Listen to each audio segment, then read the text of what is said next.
Good evening, ladies and gentlemen. Welcome to the West Fargo City Commission meeting on July 15th. I call the meeting to order. With that, we will turn it over to the West Fargo Police Department for the purpose of a demonstration. Can I have everybody stand for the presentation of colors? Honor Guard, post colors. Color guard, forward, march.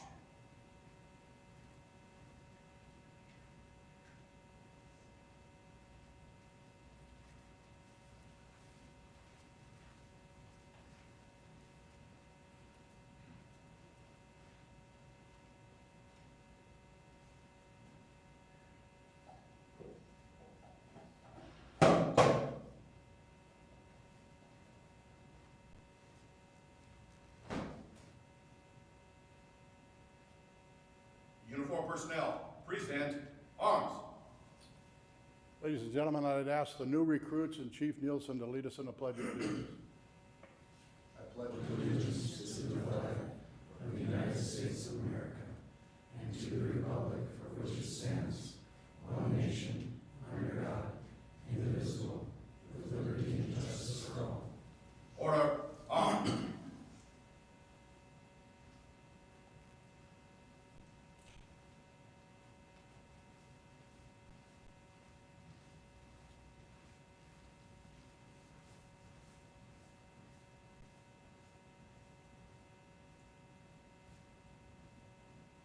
Please be seated.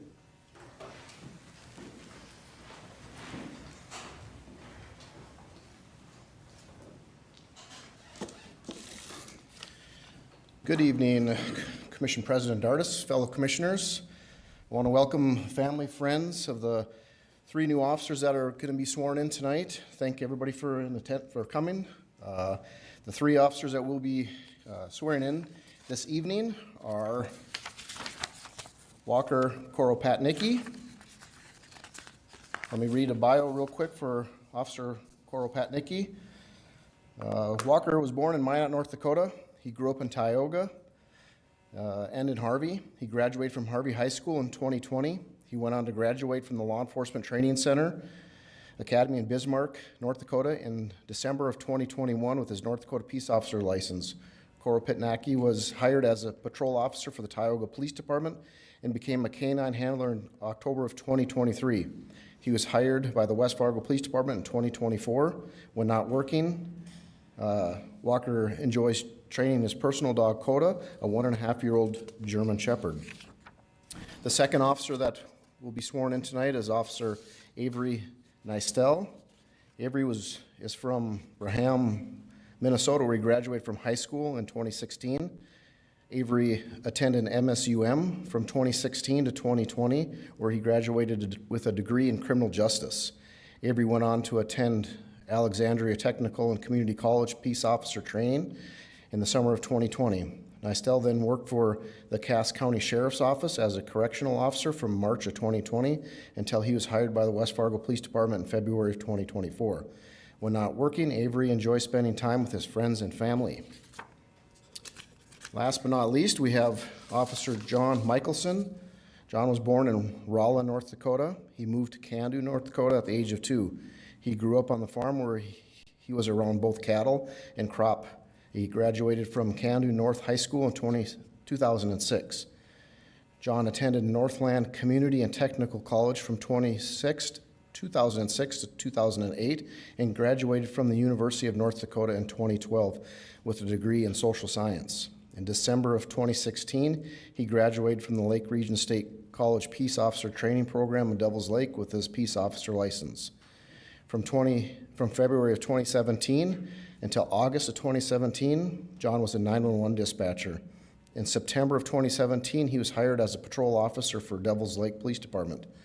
As a police officer in Devils Lake, John was a SWAT team member with various roles to include a medic, team leader, and a sniper. He was hired by the West Fargo Police Department in April of 2024. When not working, John enjoys weightlifting, gunsmithing, reloading, and gaming. At this time, I'd like to bring all three of the members up to the front here where we could officially swear them in as police officers for the city of West Fargo. Please raise your right hand. I state your name. I, Avery Nystel, Have been duly appointed have been duly appointed a police officer for the city of West Fargo. a police officer for the city of West Fargo. Do solemnly swear Do solemnly swear that I will uphold the Constitution that I will uphold the Constitution of the United States of the United States and the state of North Dakota. and the state of North Dakota. I will faithfully and impartially, I will faithfully and impartially, to the best of my knowledge and abilities, to the best of my knowledge and abilities, perform the duties of said office perform the duties of said office according to law. according to law. That I will constantly strive to achieve That I will constantly strive to achieve those objectives and ideals stated. those objectives and ideals stated, Dedicating myself to my chosen profession, dedicating myself to my chosen profession, law enforcement. law enforcement. So help me God. So help me God. Congratulations.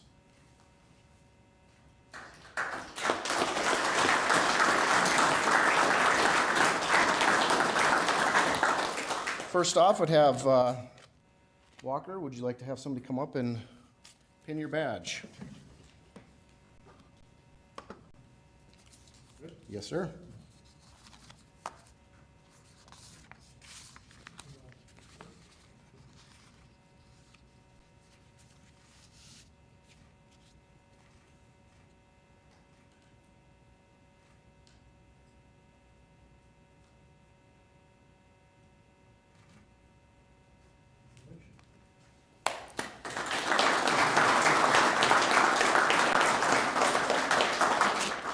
Avery, would you like somebody to come up and pin your badge?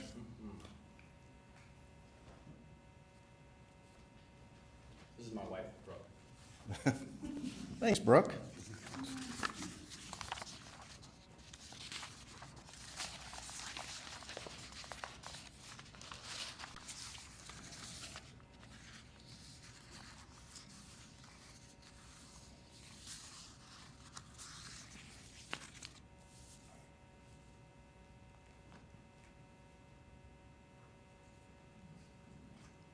Thank you.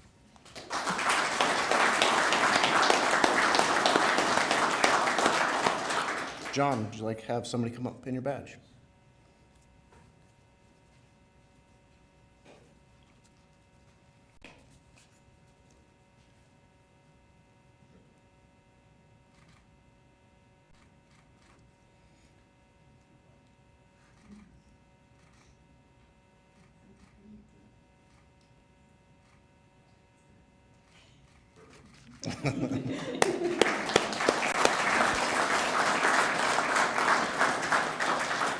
And lastly, I'd like to have them each come up and give you guys a few words. Walker. Hello, I'm Walker Koropatnicki. I've been working here since about late February. I've really enjoyed it so far, and I'm really excited to have a long career here with working for the city of West Fargo. Thank you. Hi, Avery Nystel. First, I'd just like to thank family and friends for coming out. It means a lot to us that you guys are here. I'd like to thank the chief for giving me the opportunity to work here. I plan on moving forward in this career, not only to serve people, love people, but move forward and hopefully represent Jesus Christ, my Lord and Savior, as I do it. Thanks.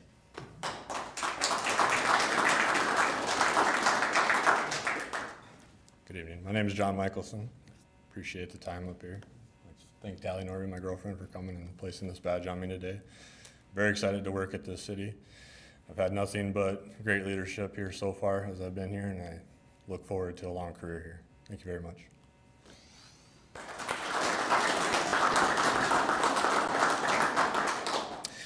With that being said, I'd invite those in attendance that are family members and friends to the training room. In the training room, we'll be serving some cake, some coffee. We'll have some photo opportunities over there.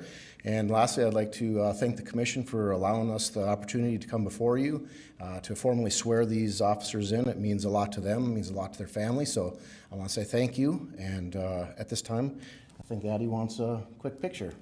So thank you very much.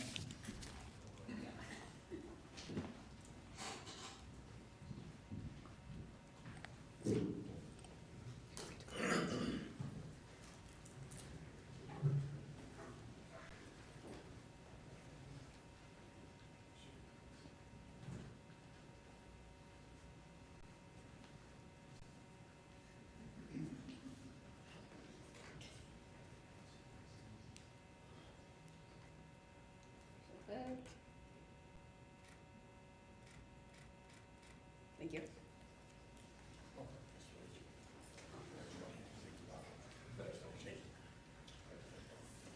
I'd like to thank all the family and friends that helped guide these young men into joining the West Fargo Police Department. We're very proud to have these three young men, and they obviously, they've been committed to law enforcement and some of their previous work experience. So I want to assure you of one thing. Chief Nielsen, Deputy Chief Anderson, and the command staff that we have here in West Fargo is absolutely second to none. The culture that they have created through the hiring of new people, the senior officers that we have on staff, and for generations of people that have served our community, it makes us all very proud. We promise to take good care of them. We promise to equip them and to educate them in everything that needs to happen. So on behalf of a grateful community, thank you for sharing your loved ones with us. We'll take good care of them. Have a blessed day. Thank you.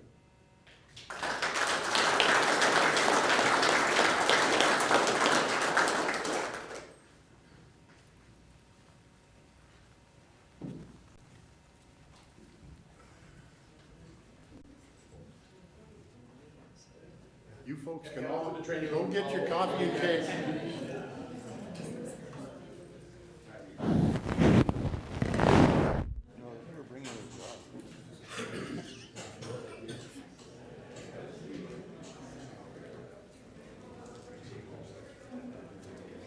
wonder how many Purple Hearts they get after one of those.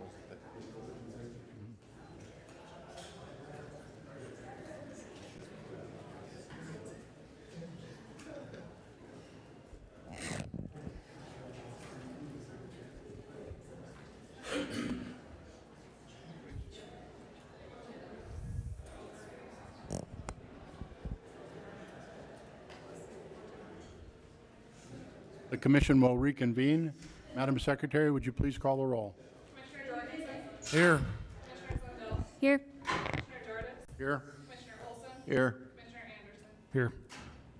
Thank you. Let the record show all commissioners are present. Next order of business is item E, is to approve the order of the agenda. It has been distributed in your packets. So moved. I have a motion to approve the agenda as presented. Is there a second, please? Second. Commissioner Jorgensen seconds. Been moved and seconded. Is there any further discussion on the order of the agenda? Hearing none, all those in favor, please signify by saying aye. Aye. Opposed? Motion carried. Next order of business is item F, is the approval of the minutes of July 1st, 2024. Again, it has been in your packet and has been distributed. I make a motion to approve the minutes. Thank you, Commissioner Zundell. Is there a second, please? Second. Commissioner Anderson seconds. Been moved and seconded to approve the minutes of July 1st, 2024. Is there any discussion? Hearing none, all those in favor, please signify by saying aye. Aye. Opposed? Motion carried. Item G is building permits. Again, it is in your packet and has been distributed. Is there any questions? We'll call on Mr. Aaron Nelson for discussion with it. Move to approve.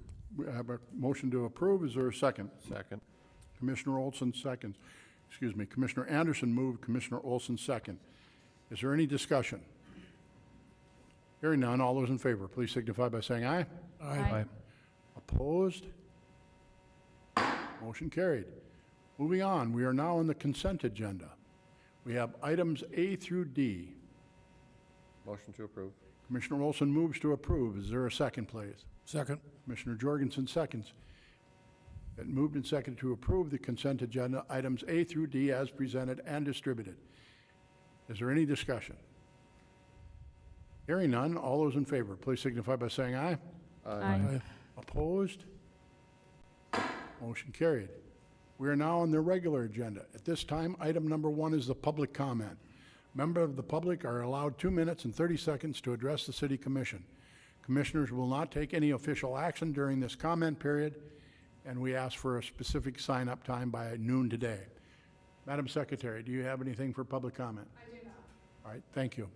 Moving on, we are now on item number 2, A24-19, zoning ordinance amendments to Title IV relating to planned unit developments. PUDs, approval of the first reading of the ordinance. This item was tabled at the last meeting. Mr. Nelson, Planning Director. Bernie, Yes. need a motion to bring it I'm going to ask for Mr. Nelson, any additional information, whatever. Then before we consider it, I have to have a motion to bring it back off the table. So please continue. You have anything for us? Okay. Thank you for that. And not really, I can provide a brief summary if you would like, but obviously this was just heard at your last meeting, so I will defer to you all if you have any questions for me. A motion, please. I'll make a motion to bring it back on the table. I have a motion by Commissioner Zundell. Is there a second? Second. Commissioner Anderson seconds, and moved and seconded. This is not a debatable item. So all those in favor signify by saying aye. Aye. Aye. Opposed? Motion carried. Please continue, Mr. Nelson. If there's anything additional that you have, or commissioners, this was a request of the commissioners to have more time to review it. Commissioners, any comments, questions? Please, Commissioner I just Zundell. want to say thank you. There's a lot of material. I appreciated the time that you took to go through it, and I think they were really good changes. I like that it's much more specific, so hopefully it makes things more efficient for everyone. Thank you, Commissioner. Anyone else?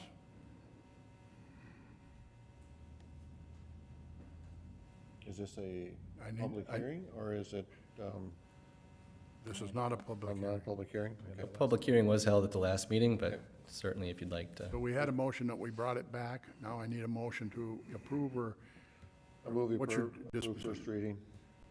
Commissioner Olson moves to approve. Is there a second? Second. Commissioner Anderson seconds. Been moved and seconded to approve A 24-19 zoning ordinance amendments to the Title IV relating to planned unit developments, PUDs. And this is for the approval of the first reading. Is there any discussion? Hearing none, all those in favor, please signify by saying aye. Aye. Opposed? Motion carried. We are now on item number 3, is A 24-22, Simpson's 7th edition, a request for a building permit and associated retracement plat and a variance to reduce the building control line of CO-SR, the Cheyenne River Corridor Overlay District. This is a follow-up action taken by the Commission at the June 17th meeting in response to Commissioner Anderson's request for early building permit for the variance of a building control line. Mr. Nelson, do you have anything additional on this? I do. I'll provide a little bit, excuse me, more context here. So as was mentioned, this item was originally discussed by the City Commission 2 meetings ago. At that time, the City Commission voted to send the item back to the Planning and Zoning Commission for their review prior to the City Commission taking any action. And since that time, the applicant has submitted full applications for the retracement plat, as well as the variance to modify the building control line of the Cheyenne River Corridor Overlay Zoning District. Both of those items were heard at the Planning and Zoning Commission meeting on July 9th, at which time there was a public hearing held, and both requests were recommended for approval to the City Commission. The building control, the variance to the building control line, one condition of approval recommended on that one was similar to the last similar item that you all heard at a recent meeting, to condition the approval on the applicant signing a acknowledgement and waiver of liability in relation to the requested variance. So tonight there are actually 2 different requests in front of you. One is to approve the retracement plat. The purpose of the retracement plat is to combine 2 existing lots into 1 lot for purposes of the applicant's planned house addition here. And the second request is for the variance to modify the building control line of the Cheyenne Corridor Overlay Zoning District. The standard building control line is 100 feet from the established riverbank of the Cheyenne River. The specific request is to modify that down by 11 feet. The proposed building addition, you can see in some of the graphics included in the staff report here, is proposed to be approximately 89 feet from the established riverbank. In accordance with city ordinances, the City Commission can approve that modification Upon showing that there are stable soils to support the proposed structure, the applicant has hired Braun Intertech, which is a geotechnical engineering firm. Braun Intertech has provided a memorandum that's included as an attachment within the staff report there in your packet, basically stating to their professional opinion as to the stability of the soils. The memo from Braun Intertech has been reviewed by the city engineer, who has no further comments or concerns with the request. So that's the summary version. Happy to provide any additional details, but with these two requests that are in front of you here tonight, I believe that should satisfy the requests from the original request from the property owner. Those are the two items needed in order for city staff to sign off on a building permit application. So, With regard to the building control line, that's the Board of Adjustment that has to make that decision. Is that not yes, correct? correct, and thank you for reminding me of that little detail. So you are correct. The variance, any variances, including adjustments to the building control line, are approved via variance, which does require the City Commission to convene in its capacity as the city's Board of Adjustment.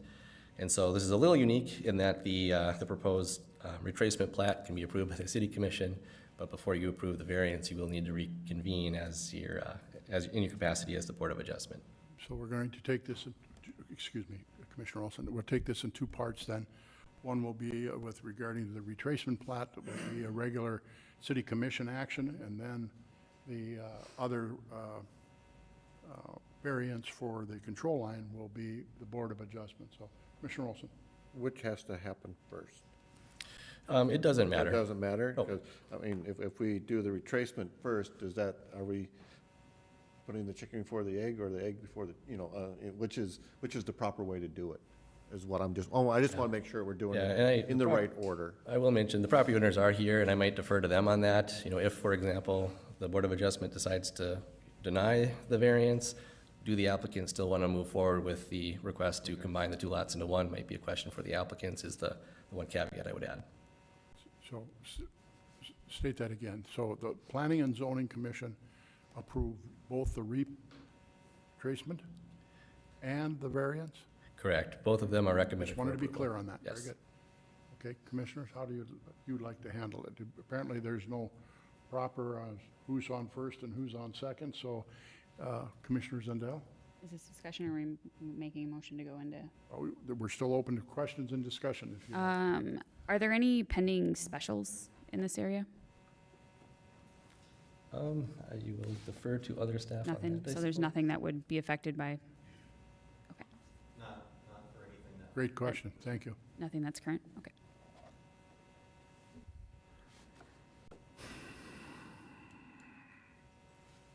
We need a motion to convene as the Board of Adjustment. Okay, Commissioner Zundell has moved that we convene as the Board of Adjustment, so is there a second? Second. I have a motion and a second. All those in favor signify by saying aye. Aye. Opposed? We are now out of the regular City Commission meeting, and we are in the city's Board of Adjustment. And the purpose of the meeting as a Board of Adjustment this evening is for a variance to the building control line as outlined by Mr. Nelson, 89 feet versus what municipal code calls for. I motion we grant the variance. All right, I have a motion to approve the variance by Commissioner Jorgensen. Is there a second? Second. Commissioner Anderson seconds. Been moved and seconded to approve the building variance to the building control line as outlined by Mr. Nelson this evening. Is there any further discussion? Hearing none, all those in favor, please signify by saying aye. Aye. Opposed? Motion carried. We are now gaveling out of the City Board of Adjustment. We are back in the regular City Commission meeting.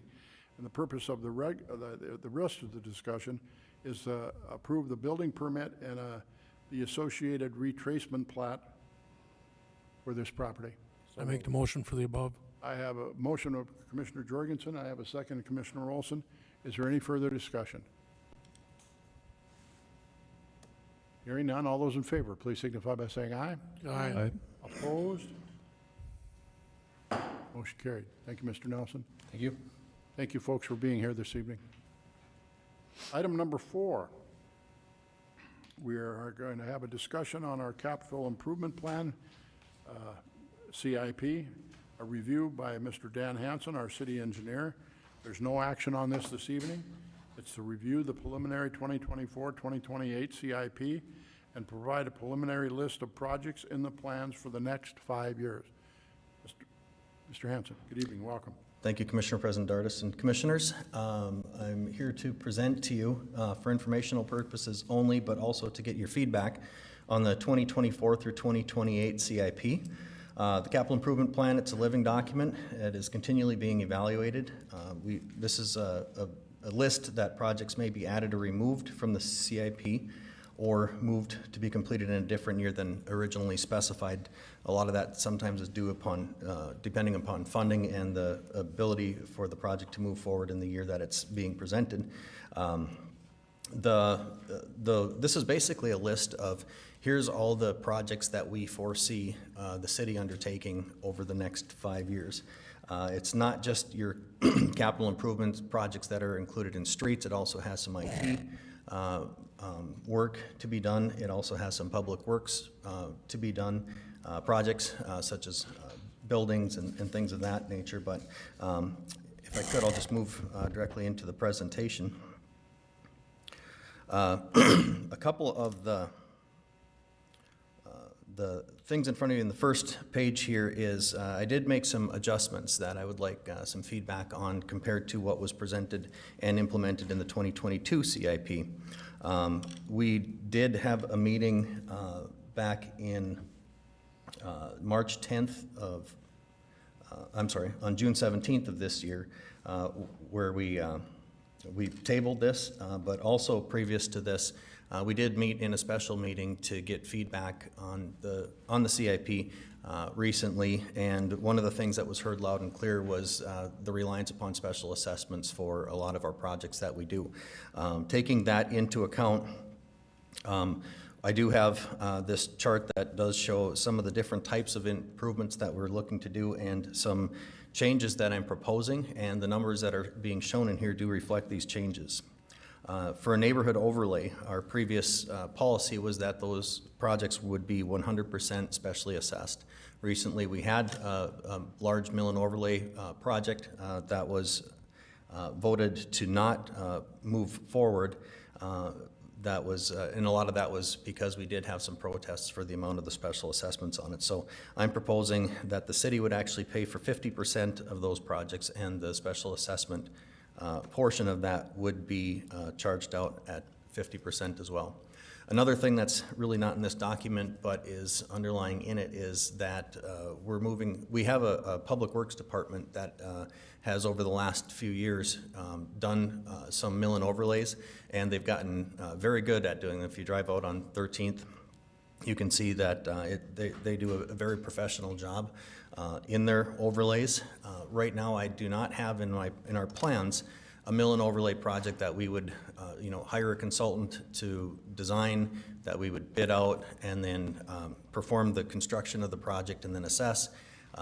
By doing that, what we would be looking to do would be engineering working with public works to identify what streets need to be milled and overlaid.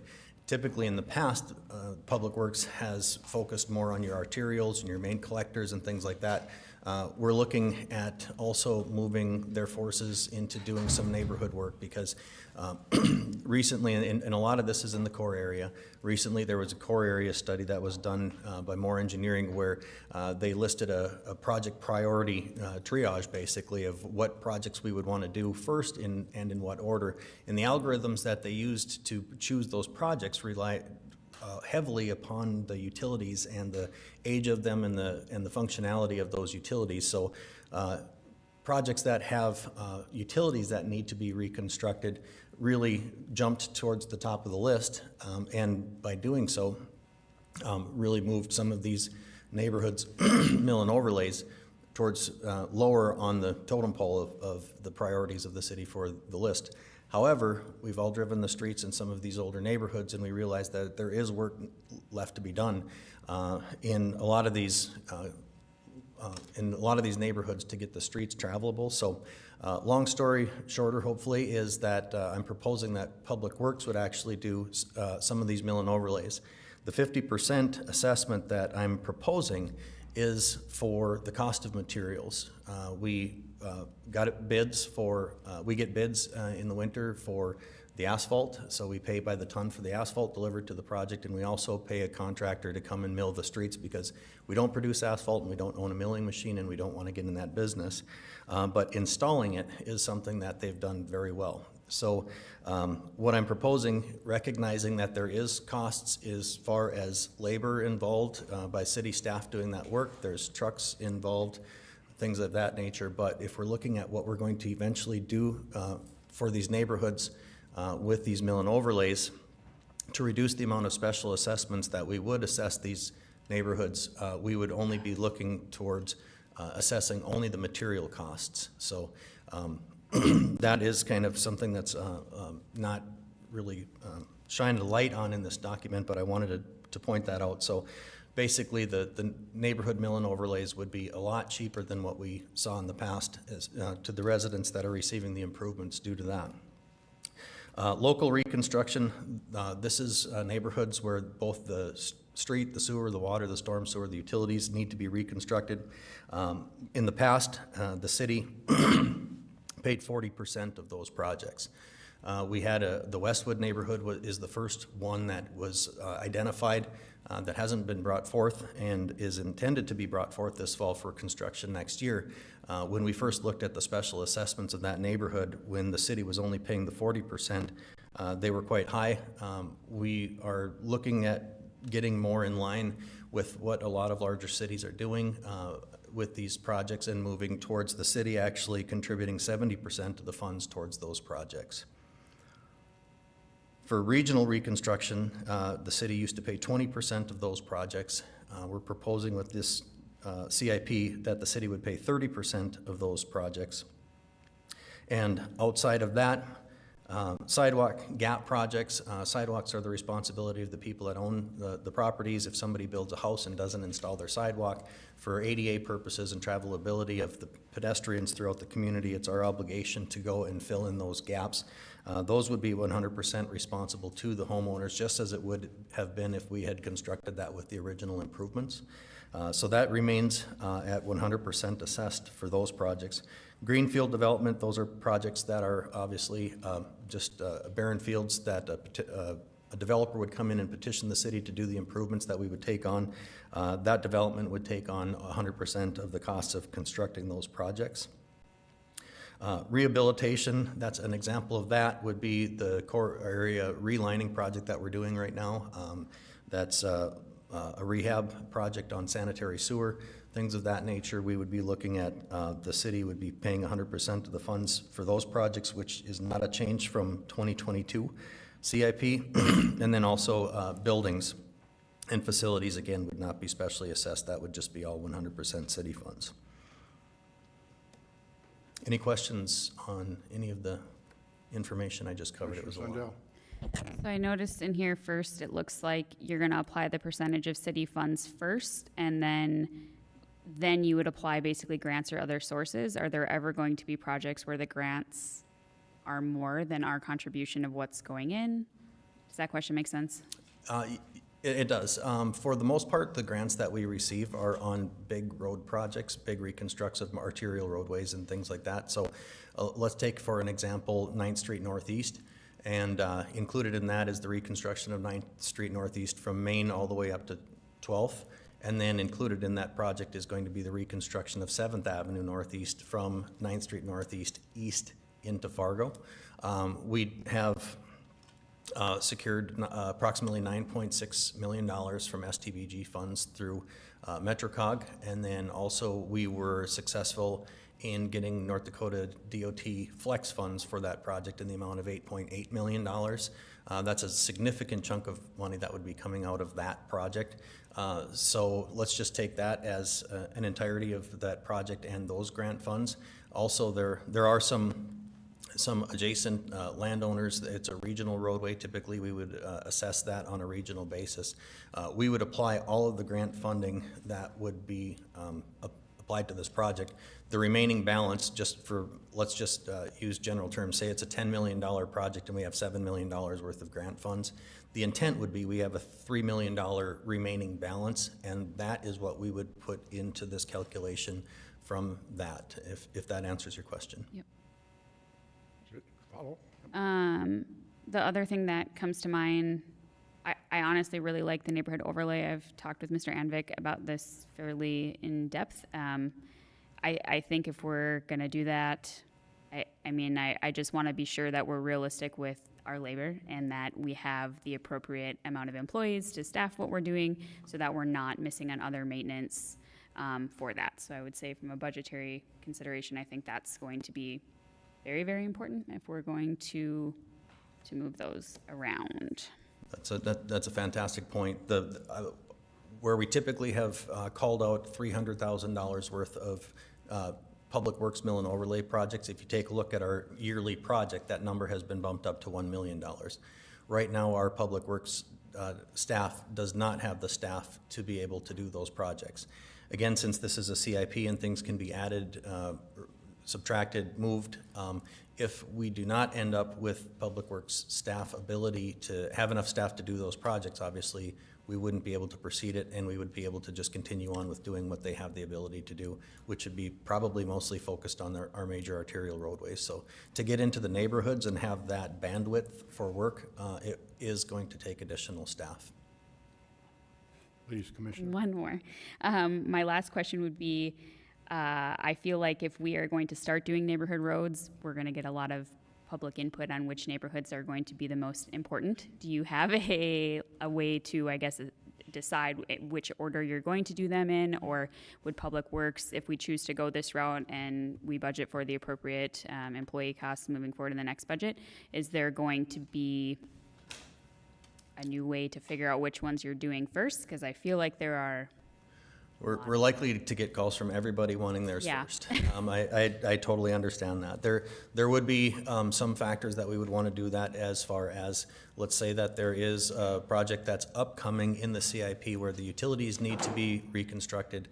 We wouldn't want to go in and put a mill and overlay in, and then knowing that 4 to 5 years later we're going to be coming in to reconstruct those roads. We would rather use the funds on neighborhoods where the utilities likely are better, for one thing. The other thing that goes into it is just a discussion between engineering and public works as to where are they spending the most money patching streets.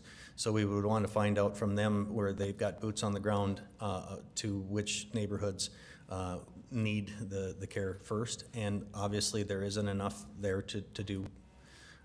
We'd love to do all of them, but we're just going to have to pick which ones we feel are the most needy, and those would be brought forth my intent would be each year when we have our upcoming mill and overlay season, I would bring forth an exhibit that shows here are the neighborhoods that we're intending to do.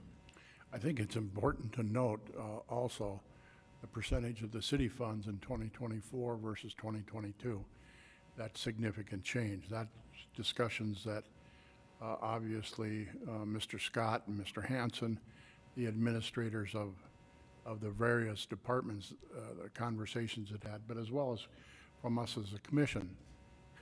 Keeping in mind that as we up the percentage that the city funds will be contributing to any project, then there's that revenue, our revenue stream is somewhat finite in the sense that we know approximately how many sales tax dollars, we forecast that every year, how much state money, how much federal money.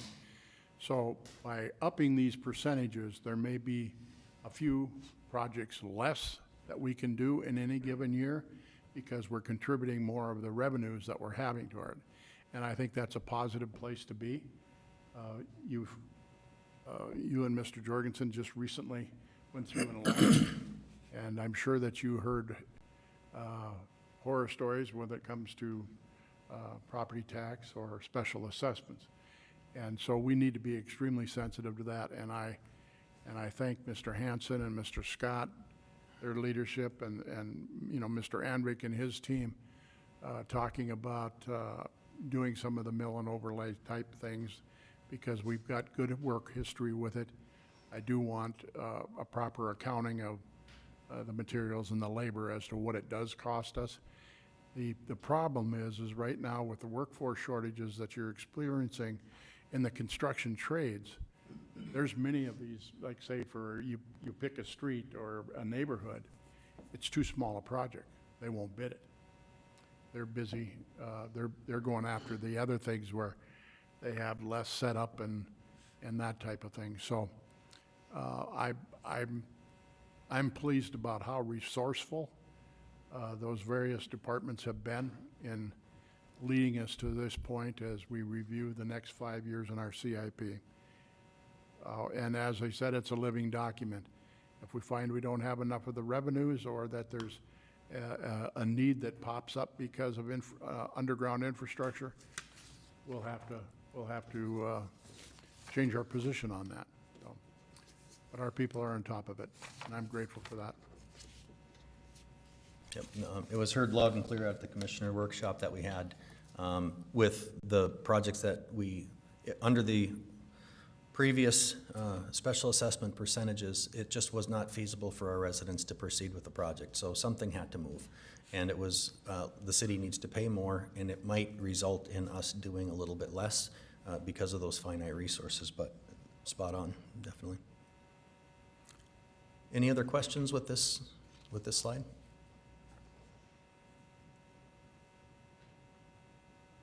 So moving on, we broke down what the total dollar amount over the next 5 years is estimated to be.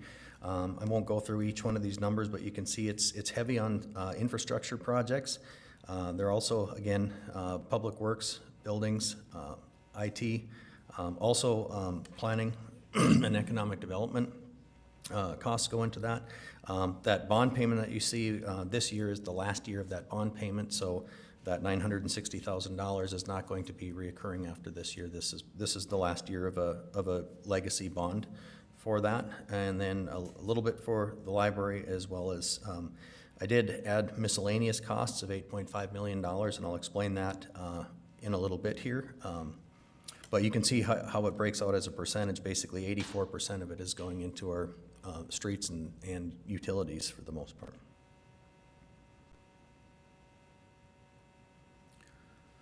The funding breakdown, capital improvement sales tax is about $62.5 million of this. We have been very successful in going and getting grants, and that's what you see in that federal funding.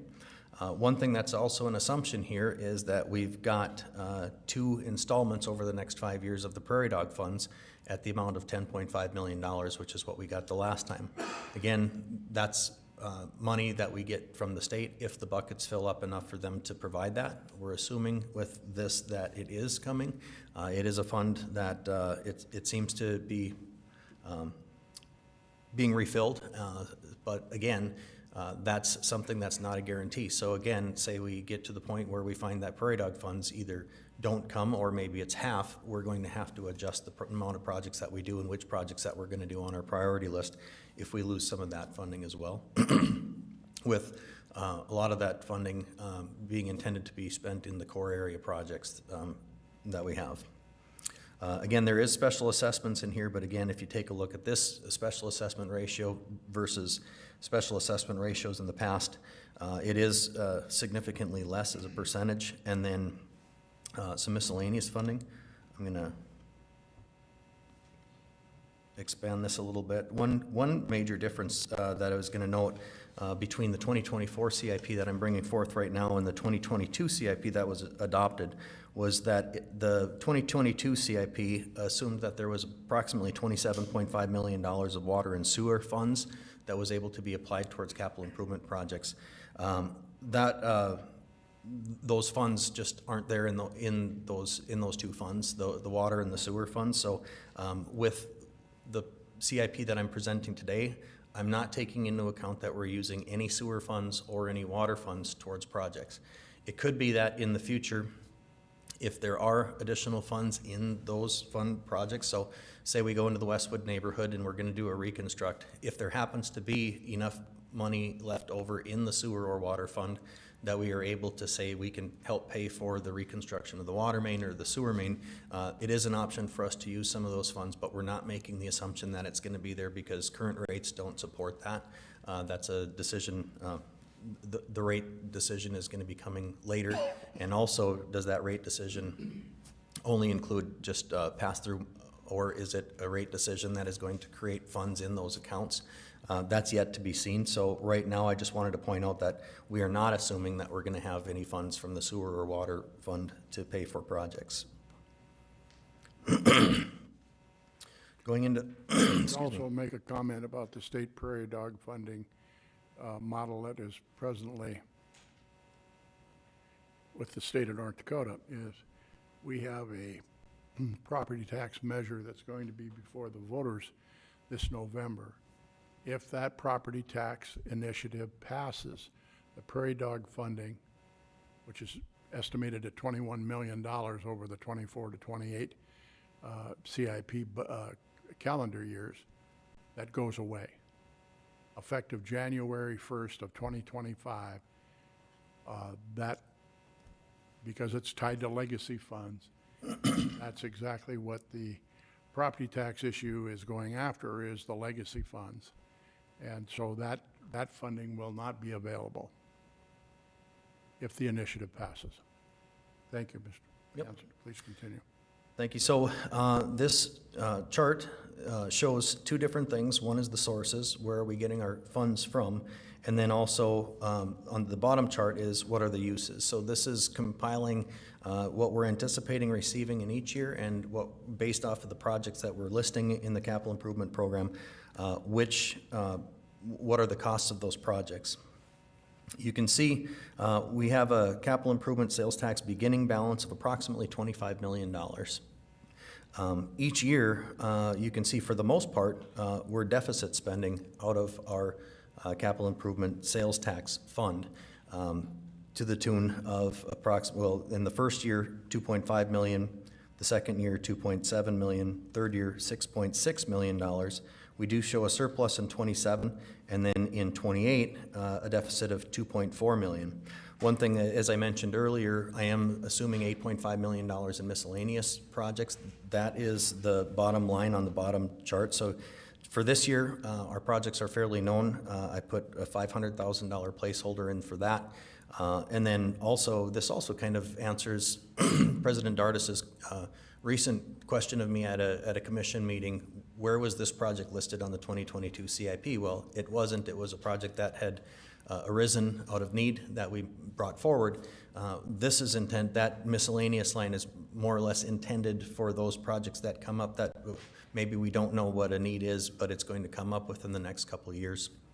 So we are putting some money into that. So if you take a look, if you're starting at $25 million and you're going down to $11.5 million, obviously that's a significant decrease in those funds. A couple of things to point out with that is in 2025, we do have $8.5 million worth of a public works building expansion. They've got a lot of need over there with their sanitation building and their public works building. There are a lot of assets that are just sitting outside all year long that need to be housed, and there's just no room for it. So I'm assuming in 2025, $8.5 million is being paid 100% out of the capital improvement sales tax fund for those improvements. We would have an opportunity, if we wanted to, we could bond for that, and then that would increase the holdings in the capital improvement sales tax fund, the $8.5 million. However, now that would create debt with annual payments towards it as far as that goes. But that would be one option of being able to not decrease this as much. But if you take a look at the $8.5 million under miscellaneous, and you add in the $8.5 million of just those building expansions, that's $17 million that is between miscellaneous projects and that public works expansion. So there is opportunity for us, if we don't want to deplete the funds out as much, that we would have the ability to bond for those projects, and that'll be a decision that could be made next year when we would be able to pay for those projects. But would we want to bond and reimburse ourselves for the expense of that project, or would we want to just move forward without that bond, so that way we don't have to go in debt and create those payments for however long that bond would be for. So there are a couple things in there to play with. The other thing that I would also note is that in 2026, when we put the railroad overpass in that we recently got the $28 million grant for, there's a local cost share in that of approximately estimated at $14 million, $14.25 million. I'm assuming with this that we would bond for those improvements. We wouldn't assess those, and that would be a bond that we would take out for those improvements. So that project is kind of going back to the question earlier, would be a project where we have a total cost of a project. We're going to be taking out all of the grant funding that we received for that project just for 9th and 7th, and the remaining balance would be thrown into the equations of the city paying for a certain portion of it and assessing the rest of that. The cost of the railroad bridge is outside of those calculations. I don't intend with what I'm presenting here that we would assess any of that railroad bridge, because that truly is something that is a citywide benefit for that. So again, I can go into as much detail as you'd like, but are there any questions on this slide that I'm presenting here?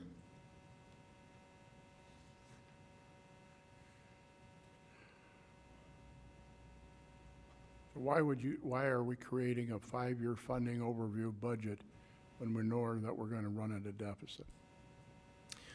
It comes down to the fact that we've got tremendous need and $25 million sitting in an account.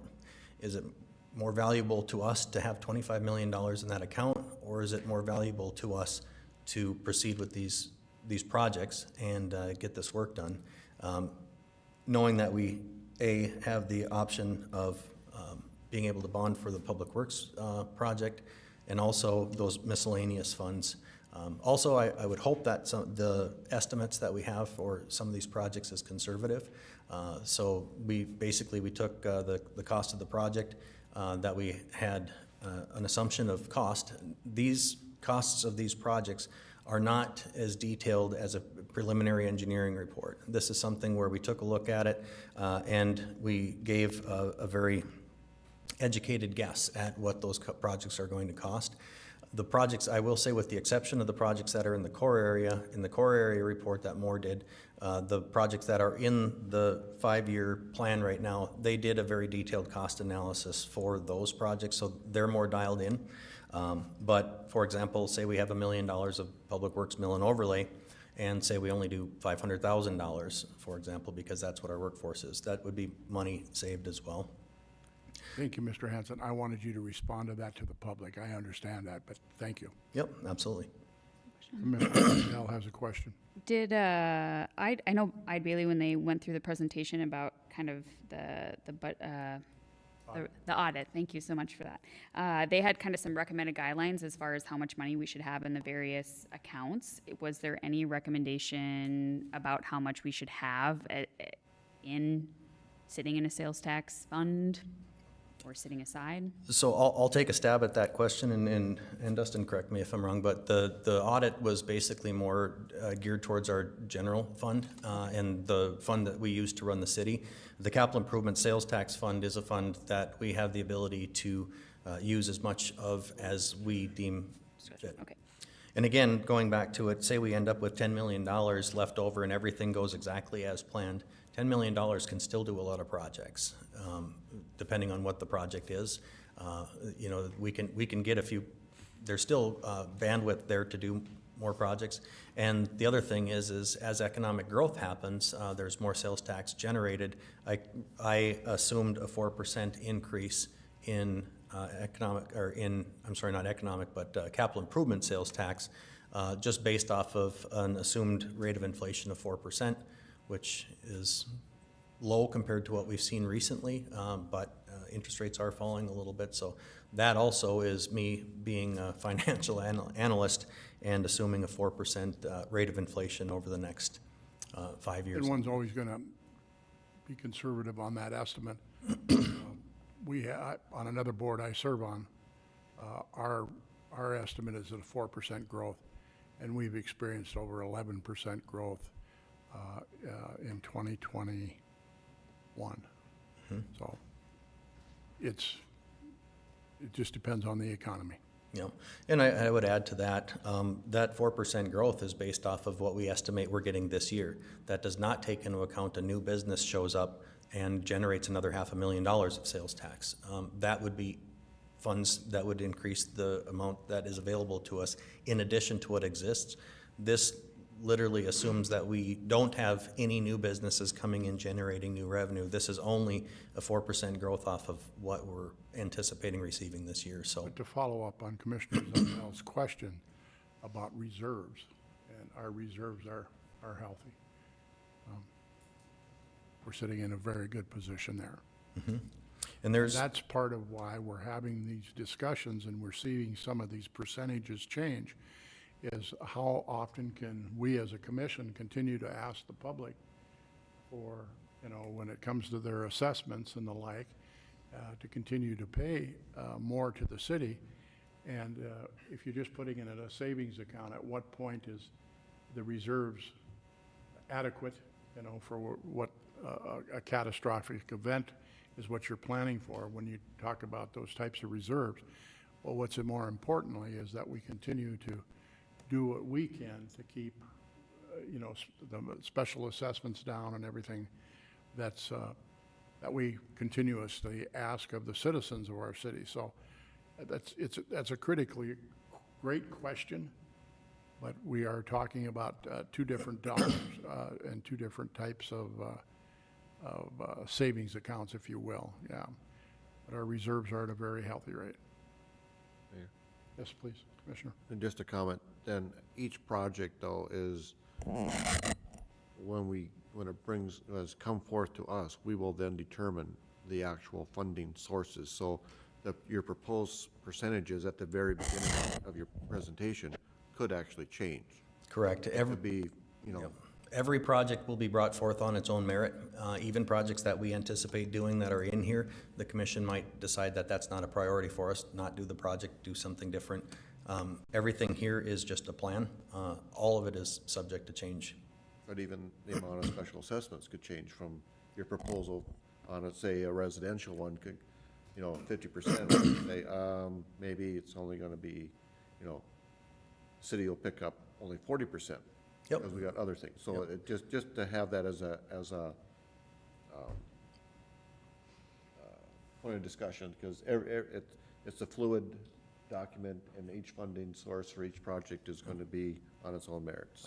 I would say this is a great recommended starting point for each project. And we had a bid last year that Mr. Hanson advised us that we don't accept it because it was out. I was talking to a mayor in western North Dakota recently on two very major projects that they had bid. One came in 40% over the engineer's estimate. The other one was over 200% over the engineer's estimate. And obviously, they can't do either one of them. Please continue. Yep. Any other questions with? Any other regards to this questions, Mr. Hanson? Okay, moving on. This just gives an updated legend for the projects that are listed there, so when you see some of the acronyms, you'll know what we're talking about. And I'm not going to spend a lot of time on this because we could spend an hour going through it project by project, but I do provide a list of, here's all of the projects and the costs that we had anticipated with it, and also the department, so you can see it's either buildings, engineering, public works, IT, where those funds are going, so that ties back to a previous slide. Again, just going through each one of these, I'll leave it to you commissioners to go through the projects individually. Feel free to reach out to me if you've got any questions on any individual project that's in here, but I don't feel that it is worth taking this project by project through the list. So with that, I would just be looking, I plan on bringing this back the second meeting in August for approval. So if there's any questions or comments or suggested changes to what I've presented here, I would appreciate the feedback, and based on that feedback, I can bring back a Mr. Olson? You've got in about 3 or 4 years here, you've got an IT one for citywide fiber looping, and it's year after year. Are we doing more and more throughout the city, or how is that, or why we have so many of the same projects? So in preparing this document, I had went to all the department heads and I said, could you please provide me a list of projects that you would like me to put on this? One of the things that we need to do is get our fiber network closed, extended in different places. That $250,000 I have in there for several years in a row. For example,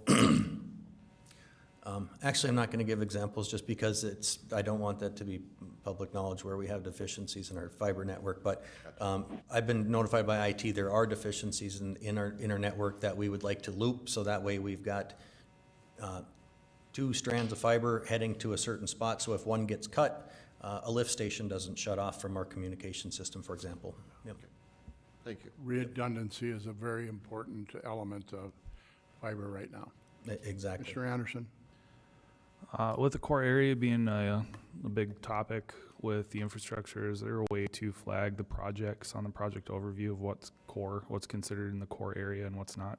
Absolutely. Yep, I can. Thank you. Anyone else? Questions for Mr. Hanson? Mr. Hanson, do you have anything else for us? No, thank you. And you'd like us to do our deep dives on this before our second meeting in August, is that correct? Yeah, if you could provide as much feedback as you can as soon as possible, then I can take that and. Mr. Jordan? Can we get just this report emailed to us? The report that's in here? Yep. Yep, absolutely. It should be in your packet. Right, I just going through the 170-some pages to get to it. I don't know. Oh, sure, yep, I'll. Single it out. I'll email all commissioners this PowerPoint presentation, and if you'd like, I can include the spreadsheet that I used to put it together as well. You go to that side menu, I'll show you how to do this Okay. later. you can go right to Oh, it. maybe we got it. I'll let you know. Thank you, Mr. Hanson. Let me know if you want me to email it, it's no problem. Thank you, Mr. Hanson. Thank you. Item number 5 is the city administrator's report. Calling Mr. Dustin Scott for administrator's report and/or correspondence. Good evening, Commissioners. Well, thank you very much for your candid participation in Mr. Hanson's presentation there. Certainly a lot to unravel. He's done a fantastic job putting together our 24 CIP, and I look forward to the second meeting in August when we can get adoption on that. I'll keep it brief. I really don't have a whole lot of new information. Right now, I think our focus is really on the budget, on our 2025 budget. So I'm going to keep the focus to that and let you know that we are starting to wrap things up in terms of preliminary presentation materials this week. And we'll be reaching out here in the next couple of days to schedule review meetings with you all the following week. And with that, I would like to then ask the Commission schedule a special meeting on July 29th at our regular time. That's a Monday, 5:30, to formally present the 25 budget in front of the Commission. And so What was that date again? I'm so sorry. Monday, July 29th. And you'd want that at 5:30 again? Yes, please. And we do have options if that, for some reason, is not going to work out. We can certainly schedule a special meeting at any time during the day, but figured that we'll shoot for the 5th Monday of the month and go with our regular time. And that would be the only topic. That is correct. That is something that the Commission could establish here tonight. That would be the intent.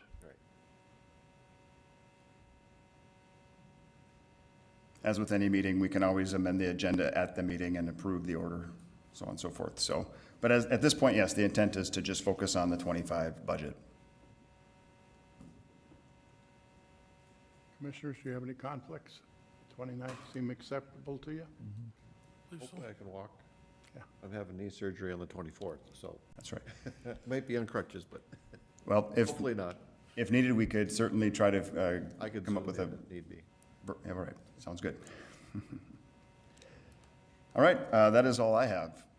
Any questions? Any questions for me? Yes. Questions for Mr. Scott from anyone? Would you send out a meeting invite just so we don't forget? Yes, and I was not able to connect with Emily earlier today, so this is the first she's hearing of it. So she will be, yes, hopefully sending out an invite shortly. Any questions for Mr. Scott? Thank you. Thank you. Any non-agenda items that would like to come forward this evening, Commissioners? Commissioner Olson? I've got two. One, as I was coming down the street on Fourth Avenue, I noticed that we still have a sign right out here on the north side that said City Hall parking. Probably should have that taken down since it's only police here. And the other item is, at the last meeting or so, we had a topic on the gates between Horace and West Fargo being a topic of discussion. And I was approached by one of our residents that maybe we should, to help out the traffic down there, that on the West Fargo side of that, you know, of that city limits, if we could put up a sign saying, you know, a certain speed limit and children at play and things like that, if we could have it coming and going both ways, but it only be on the West Fargo side. So something to kick around to do, so that would be it. I would look for Mr. Scott and Mr. Anvik to have a discussion on that, and you advise us, please. Yes, Okay. will do. Commissioner Anderson? Yeah, so over the last, we'll call it week or two, I've gotten some complaints, I guess, about the changes with sanitation. A lot of what I've received and seen on social media is regarding the excess bags not being picked up. I am wondering if the commission would be okay if I worked with Mr. Anvik and Mr. Jacobson on looking at some potential options for excess bag pickup. Commissioners?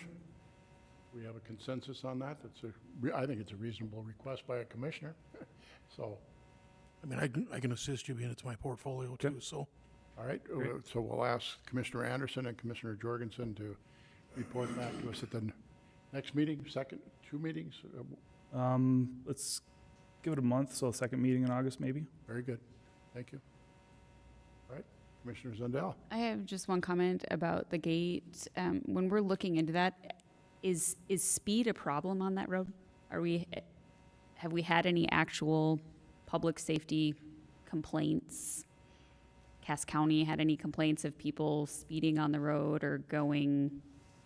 I know it's only been open for all of a week, but I guess my question is speeding through that road a problem, or was it more the concept of truck traffic and not wanting overweight trucks on the road? It was speeding. Was speeding. Going through it's all the West Fargo people because of the 52nd Avenue roundabout, and then they're cutting through the neighborhoods. So much more traffic going through there before than ever. So, you know, just speed and safety is the main issue.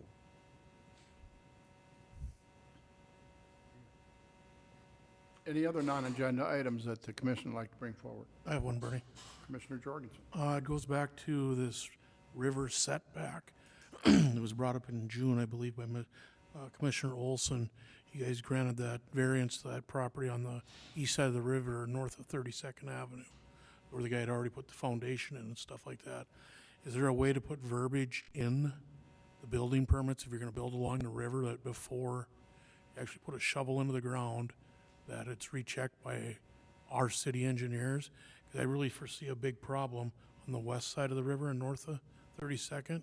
That little thin strip of dirt there, just to the east side of the fire hall, could be a real problem for putting any building in there. Just so we're kind of in front of it. I know Brad was, why are we addressing this? I mean, this should have been addressed. If you'd like to respond, Mr. Nelson or Mr. Scott, okay, go ahead. I'll maybe start with just from a high level, we can certainly look into that. One thing that we would be cautious on is the city going out and legally surveying any work to be done. We don't want to go out there and be the ones that are responsible to say, this is where geographically you can build or not build. That work needs to be done by a registered surveyor. Yeah, I would ask this that we just check their work. Absolutely, yep. So we can certainly look into whether it's amending our permits or if we need to add some language to an ordinance, which then has an ordinance amendment, but we'll work with planning and engineering staff to come up with a solution there. So is that the same, does it fall in the same guidelines around, along the diversion also? They have to build so far the setback from the diversion? Well, there is, this might be where I would default to our planning director, but there is a river corridor overlay, but there are guidelines to building and setbacks within waterways. So, but I'd maybe let Aaron provide a more specific answer. Yeah, thanks, Dustin. So, in relation to some of the other waterways throughout the jurisdiction, city, we do have the ordinance right now, 100-foot building control line. We have, based on our recent discussion 2 meetings ago, have started to have some internal discussions in terms of if we do just send engineering staff out there to confirm or to establish, to tell the builder exactly where the riverbank is, because it is a meandering river, the building obviously the riverbank obviously changes over time as erosion occurs. But as Mr. Scott indicated, that's not something that's in ordinance today, and so it's a question of, do we want to make it a kind of a policy practice, or do we want to actually amend the ordinance to require it every single time? And that's something that we will continue to discuss internally and can report back to. Yeah. But in relation to other waterways, there is no similar requirement for things like legal drains. In those situations, we have received comments from Southeast Gas Water Resource District, indicating whether or not they have concerns with a specific development. And so it's relatively informal through comments from their engineer. But I think they have indicated that it would be nice if we could sit down at some point to talk about if there is some need for some additional setbacks from things like legal drains. So there again, I think there's more conversation that would be needed with their engineers as well. Yeah. Thank you, gentlemen. Anyone else? I have one item I'd like to discuss a little bit. Prior to the July 4th celebration, we reconvened the fireworks committee, and we had discussions about how we were going to deal with the 4th of July falling on a Thursday. The fact that the city of West Fargo, in its municipal codes, it is legal to shoot off fireworks from 8 a.m. to 11:59 on July 4th. That being said, and during that meeting, communications, as well as the West Fargo PD, West Fargo Fire, as well as administrative and our whole communications department, all had things posted and sent out with regard to reminding the citizens that it's a July 4th celebration for fireworks. Now, because of the weather forecast, I know that some of us commissioners received calls or text messages asking, can we do it on the 3rd because the 4th is supposed to be wet, or can we do it on the 5th because the 4th is supposed to be wet? And the answer to that should have been no. I mean, our municipal code says July 4th. Well, we're all well aware that if we were in town on the 4th of July, it started on about July 3rd at noon, and it went through Sunday, where they're still shooting fireworks off. So we have people, citizens within our community that are concerned about veterans with PTSD and their pet, and other people with their pets, with regard to it scaring the daylights out of them and children, and the fact that it goes past midnight. So I wanted the public to know that we did make an effort to go out and communicate with the public and remind them and advise them what was legal. My understanding is that we had about 60 calls that came in with regard to complaints on fireworks. In many cases, by the time that they're dispatched to that address, they're either done or they're not doing the stuff that the neighbors didn't like. So this is a controversy that's going to continue to go on. It's also legal on New Year's Eve, New Year's Day. So I wanted the new commissioners, and this is part of my correspondence back with the public is that we have 2 new voices on the commission.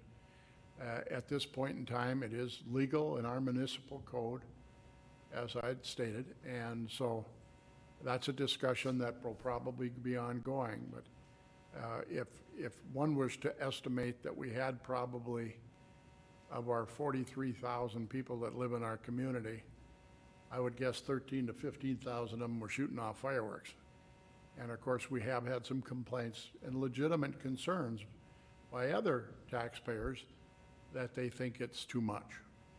And so we're going to continue to want to work on that messaging, that the big stuff and the stuff that we would consider dangerous, and lots of gunpowder in them and all those types of things. So it's an ongoing discussions, and I welcome our two new commissioners to be a part of the discussion. It's a difficult one, it really is.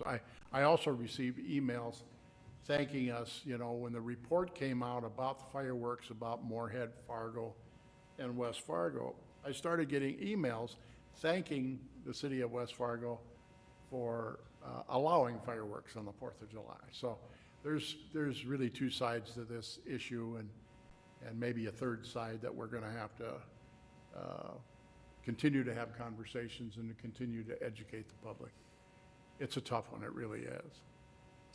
So that's the non-agenda item. I wanted to bring it up. I wanted the public to know that our chief of police, our fire chief, our director of public works and communications, we all did meet prior to, well, a week before the 4th of July, and we had a conversation, and then we sent out, both by communication specialists and that does most of the police and the communication specialist. She also does the fire, and then, of course, administratively through the city. So we did address the issue. We did try and educate. We did try and inform. But it is what it is. Commissioner Zundell. I think, first of all, the communication stuff beforehand this year I thought was done really, really well. I know my neighborhood loves the 4th of July, and typically it's an all-week affair, and honestly, I heard hardly any fireworks outside of the 4th of July, so I was very impressed with that. I think the communication strategy worked with that. The complaints that I got, I was very surprised, were not about the noise, they were about the litter. It was about the debris ending up in people's yards. It was about the stuff being left in the street. It was about stuff hitting people's houses and things like that. So my comment would be to the people that feel very passionately about being pro-firework, to be a good neighbor, because it would seem a lot of the complaints are very driven out of people simply celebrating and then not picking up after themselves. And the projectiles are an issue. I had a former city commissioner reach out to me who was out of town on the 4th. Upon his return driving into his driveway, he took photos of 3 fireworks that were laying on his roof. So, you know, so you're right. You know, some of these, the projectiles and things, obviously, when they're still ignited, it could cause some fire damage. And so just so the public knows that we continue, that's a conversation that needs to take place. I want to thank the communications department and those other 3 members of that committee on helping articulate, you know, the educational aspects of what those communications were that we sent out. So I think it's important to note. Any other commissioner have any non-agenda item?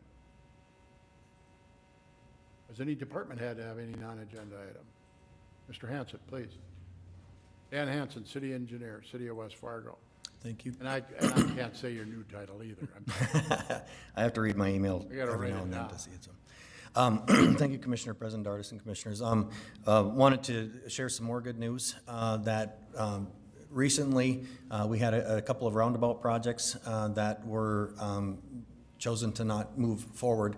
The direction that we had gotten at that time was to go and find more funding. And our former transportation engineer, Andrew Rucky, had the idea of applying for an HSIP. It's a highway safety improvement program through the DOT, and it's generally a program that it helps pedestrian safety.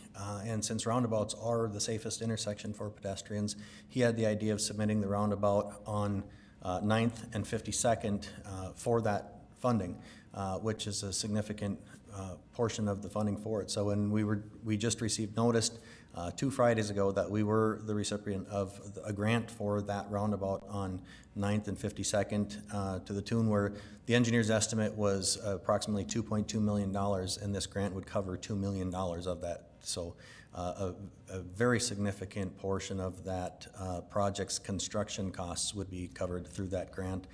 That would be slated. It's the one thing with that program is it's programmed out quite a ways, so that would be looking, it's a 2028 programmed out project. But it's good to come back up here and say we were able to get one, and wanted to just give a shout out to Andrew Rucky, if he still listens to these or not. But it was a very successful submittal for us that we're going to be able to improve the safety of that intersection here with that grant funding. Thank you, Mr. Hanson. I think it's absolutely noteworthy. If anyone's sitting there doing the math in their head for the number of grants that we've received, and we're at, mid-July of this year, my congratulations to all the staff that are on the hunt for these.